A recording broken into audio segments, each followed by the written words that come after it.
Most men spend their lives confused, chasing love, chasing attention, chasing validation, not because they're weak, but because they've been lied to. Lied to by stories, by songs, by films, by culture.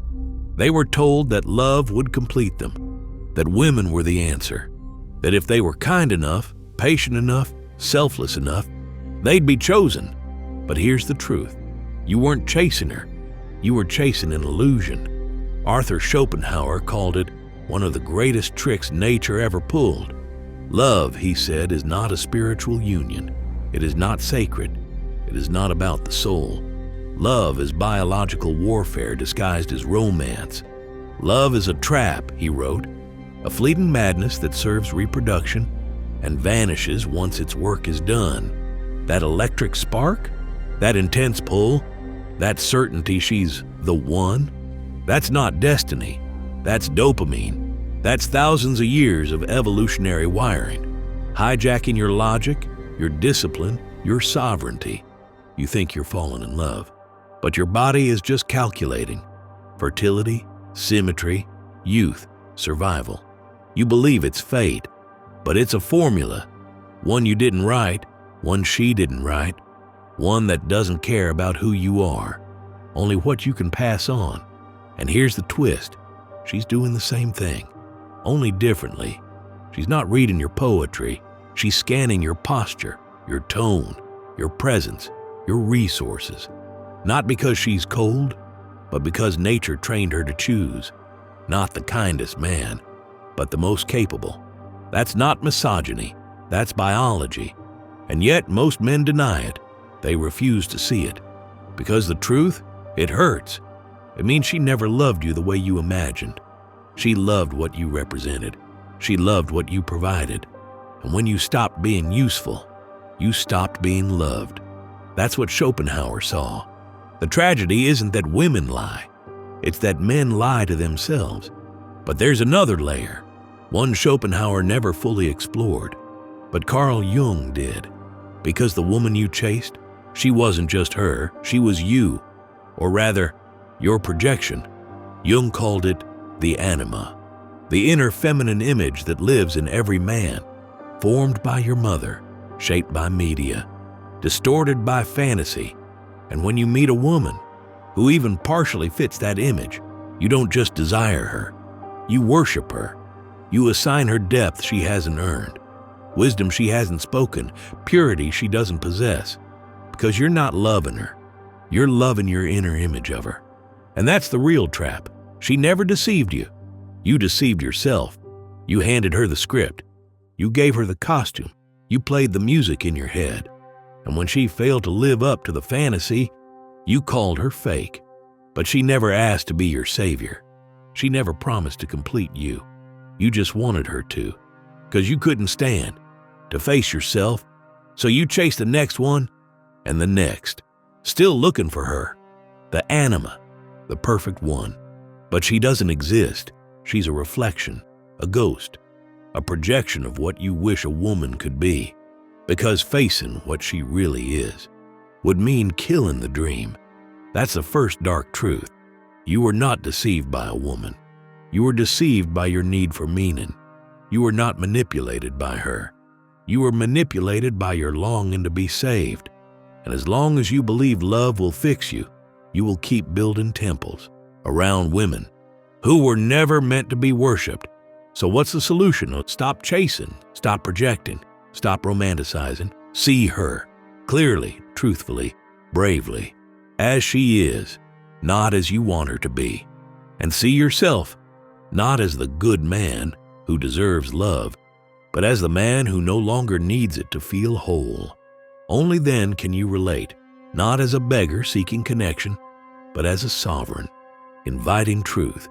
And in that space, something else is born. Not infatuation, not fantasy, but something real, something rare, something that doesn't vanish the moment the biology is satisfied. She doesn't hate you, she just doesn't need you. At least, not the way you think. You imagine that love is built on honesty, on loyalty, on giving. But for her, love is built on something else, instinct, emotion, perception, power. She was not trained to love you. She was trained to evaluate you, not with malice, but with precision. When a woman meets a man, she begins a silent interrogation. You won't see it, you won't hear it, but it's happening. She tests your patience, your confidence, your frame, your value, not because she's cruel, but because her body demands it. She didn't evolve to choose what's fair. She evolved to choose what survives.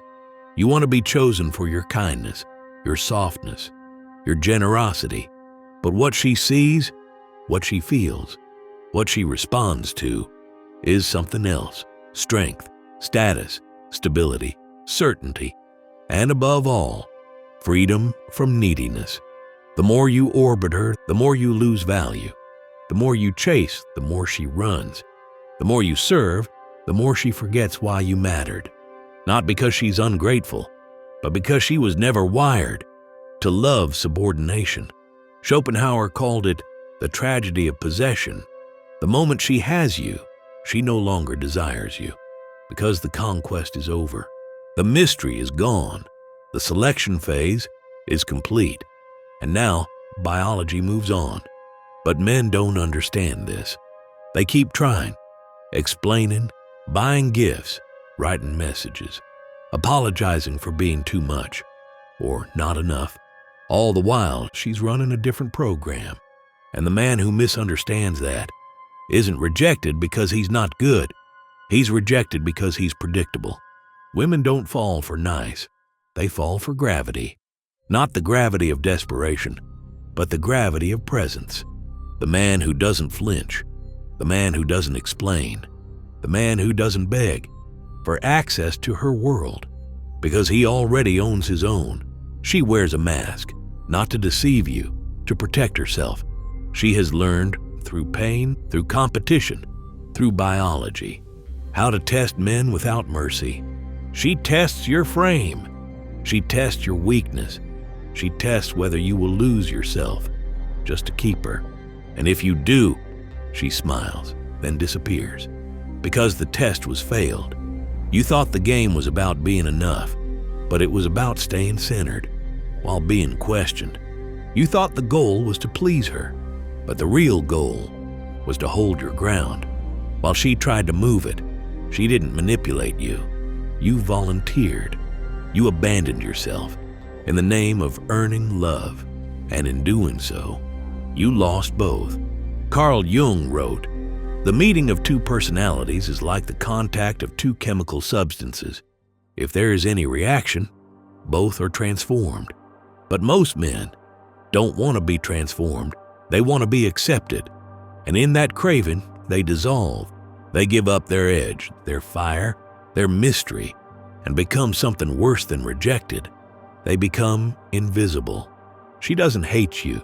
She doesn't even remember you, because the version of you she met was a copy of what you thought she wanted. Not a man, a mirror. So here's the dark truth. If you're failing with women, it's not because they're broken. It's because you showed up as someone who could be moved, shaped, manipulated by the fear of losing her. And that fear is what made you lose her before you ever had her. You want to know what makes her stay? Not control, not performance, not self-sacrifice. Certainty. A man who can be kind, but never desperate. Who can care, but never cling. Who can love, but never need. She will never tell you this. She may not even know it herself. But deep inside, she is pulled toward the man who is not affected by her storm. The man who stands in the wind and remains himself. You were patient, you were loyal, you were generous, you made her feel safe, seen, special, and still, she left. No drama, no big reason, no clear betrayal, just distance, coldness, silence. And you're left asking, what did I do wrong? But the truth, it's not about what you did, it's about what you became. You became predictable, safe, certain. You stopped being the storm and became shelter. And she admired you for it. respected you for it, but she no longer felt you. Because here's the dark truth. Desire doesn't grow in comfort. It grows in polarity, in tension, in the unknown. She didn't want to leave you. She wanted to feel something raw, something real. And over time, the safer you made her, the less alive she felt. You gave her the world. And in doing so, you lost the only thing. She couldn't live without your edge. Men believe that love is earned through service, but women are not drawn to servants. They are drawn to presence, to decisiveness, to energy. Not the man who gives everything, but the man who could leave and still be complete.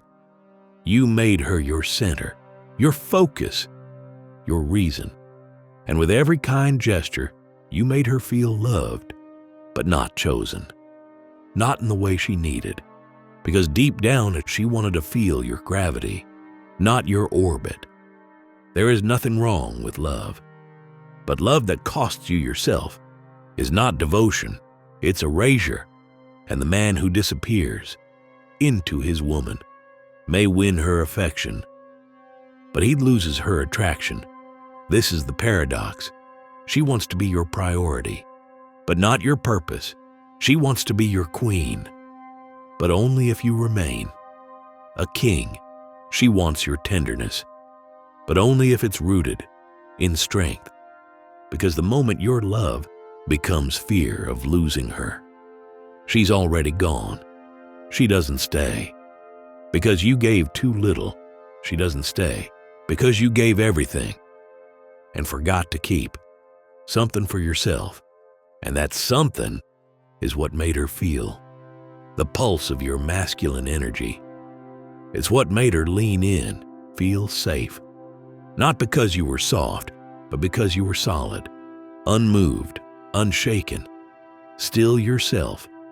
Even when she tested every limit. Women don't want perfect men.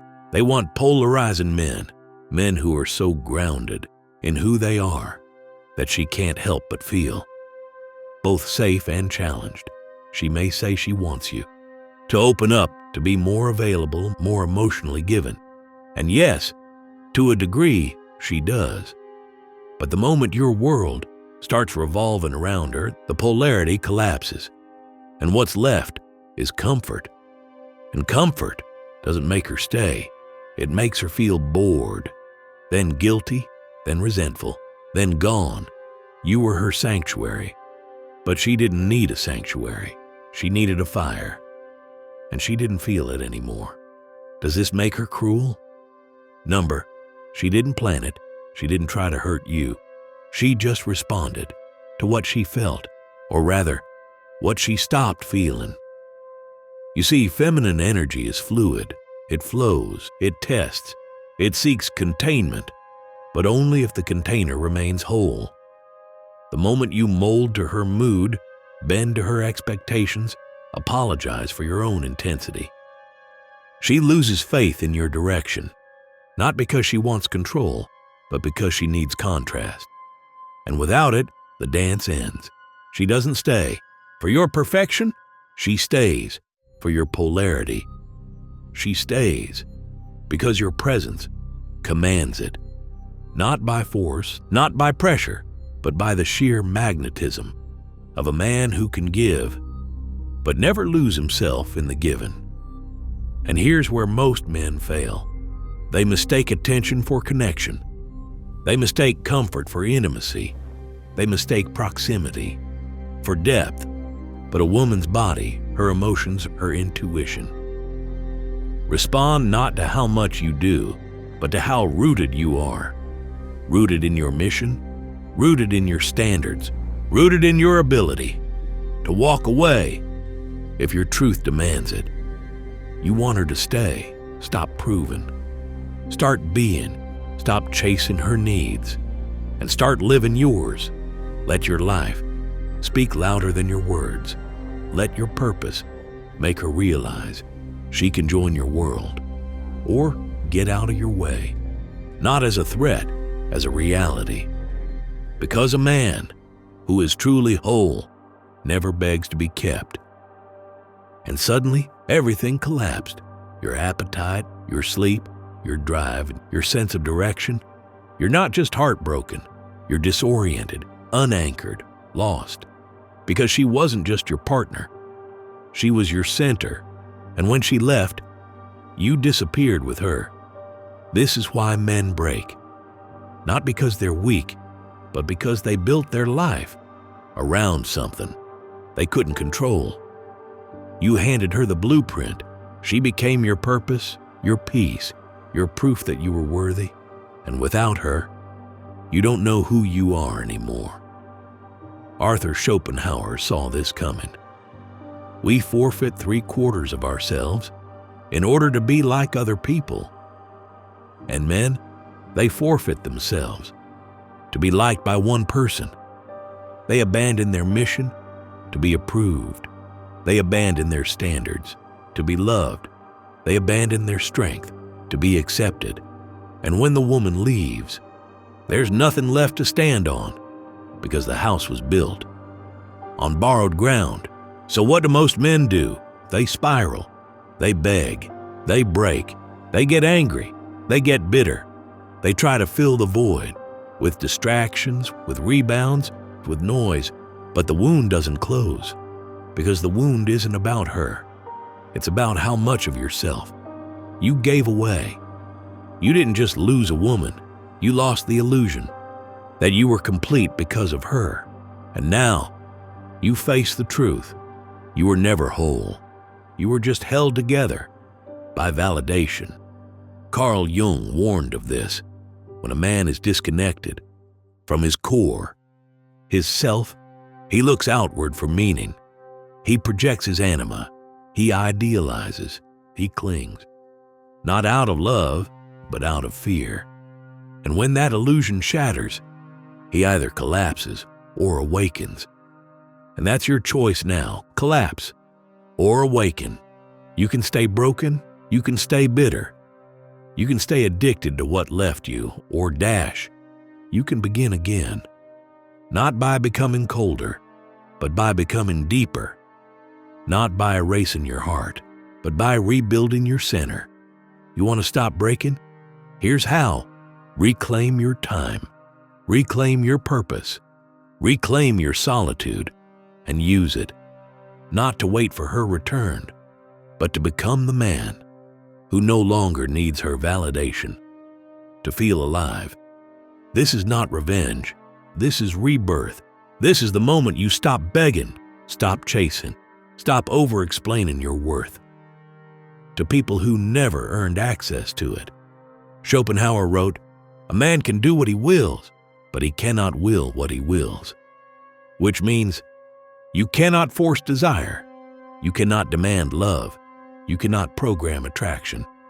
But you can change yourself. You can shift your energy, your presence, your standards, your reality. And when that shifts, everything else follows. You want her back? Then forget her. Because as long as you orbit her memory, you remain small, trapped, dependent. But when you shift focus, when you return to you, that's when things change. Not because she returns, but because you finally did. The man who breaks is the man who outsourced his identity. The man who heals is the one who builds it himself, not through affirmations, not through quick fixes, but through quiet, day-by-day discipline. You show up, you train, you create, you build your world, not to impress her, but to respect yourself. And in that world, you are no longer a victim of abandonment. You are the architect of sovereignty. This is not about forgetting her. It's about remembering yourself, the version of you that existed before the need for validation took over. The version who didn't need to be chosen because he had already chosen himself. So how do you stop breaking? You stop needing. You stop waiting. You stop hoping. You start moving. And in that movement, you rediscover the man she was once drawn to, but who disappeared the moment she became the prize. From now on, there is no prize outside of you. There is no goal that requires losing your center. There is only truth, and truth starts with letting go of every identity built on being liked. You were never weak. You just didn't know the game. You believed in love, in fairness, in showing your heart. But you weren't taught what love really was. An illusion built on instinct, idealization, and biological need. Arthur Schopenhauer didn't want you to hate women. He wanted you to see clearly, to see that she is not your enemy. She is your mirror. And what she reflects is not her betrayal, but your dependency. Carl Jung didn't ask you to suppress emotion. He asked you to integrate it, to recognize the projections, to reclaim the anima, to become whole without outsourcing your soul. The dark truth is this: she will never complete you, because you were never incomplete. You just believed you were, and that belief is what broke you. Not her, not rejection, not heartbreak, but the story. That said, you needed her to be whole, and now that story is over. You're not here to be chosen. You're here to choose yourself. You're not here to chase affection. You're here to cultivate presence. You're not here to beg for love. You're here to build something so powerful, so rooted, that love becomes a reflection, not a reward. The man who wins is not the one who dominates her, or seduces her, or controls her. It's the one who stops trying to win her and starts living his truth. That truth, it begins with solitude, with silence, with clarity. It begins the moment you stop asking, "What does she want?" and start asking, "What kind of world am I building?" And then you build it, brick by brick, with or without her. Share this video with a man who's been chasing illusions and is finally ready to come home to himself. Comment below, "I choose truth over illusion." Let that be your turning point.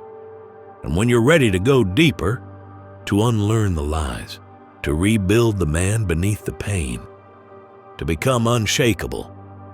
The journey continues in the next video.